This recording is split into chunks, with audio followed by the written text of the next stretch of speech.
Hi YouTube! So today we're going to talk about my first dressage lesson. Now I've taken a couple of dressage tests before, local level, and in dressage, after the test, you get the scorecard back which the judge or the judge's scribe wrote on. So you get your judge's feedback back, which is really cool, but sometimes if you're not from an English background, some of the terms or phrases that the judge uses are not all that helpful. So like the phrase, allow horse to stretch into contact. If you're not from an English or dressage background, that's a little confusing. So I was really interested to do this lesson and find out what they mean by contact. So I took the lesson at an event barn with the instructor being Whitney Eggers, who owns an event barn, and she judges the dressage, and she was super nice and helpful and patient. It was a great experience. And she is a certified USEF judge, and she even judged the American Eventing Championships last year. So Whitney, awesome. It was great.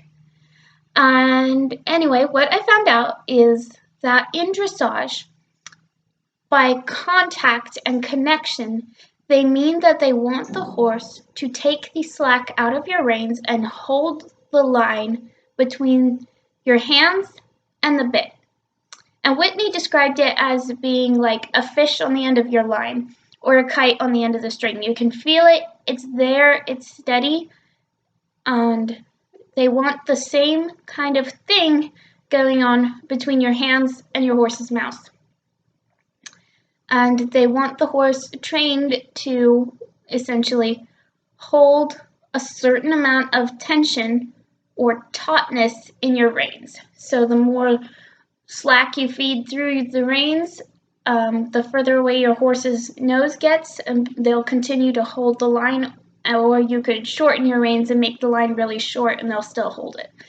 Now, they don't want your horse hauling on you, but they do want the horse to hold a line between your hands and their mouth, which I thought was really interesting. It's definitely different from the way I train. Typically, I would want my horses to not put any kind of tension on my hands at all. I wouldn't want my horse to, be pulling on me. And this is oversimplifying, but essentially they're talking about your horse trained to hold a certain amount of pull on your hands. And in the dressage world, and maybe this applies across all English disciplines, I'm not sure, but in the dressage world, if your horse yields to the reins or gives with their nose and comes past the vertical, behind the vertical, and creates slack in the reins, that is considered an evasive behavior. It's an evasive maneuver to avoid your contact or your connection. The horse I chose to do this lesson with is my old friend, Claybell, and she's very reliable and steady, and I just wanted my old friend there with me to do this funny stuff for an hour with. And she is trained, obviously, to give to the reins, to never hold tightness, to always soften and yield. And Whitney did not describe it as, oh, your horse is evading contact. She said, your horse is light, your horse is responsive, your horse is soft. And it's very difficult to cross-train a horse that's Western broke to do this.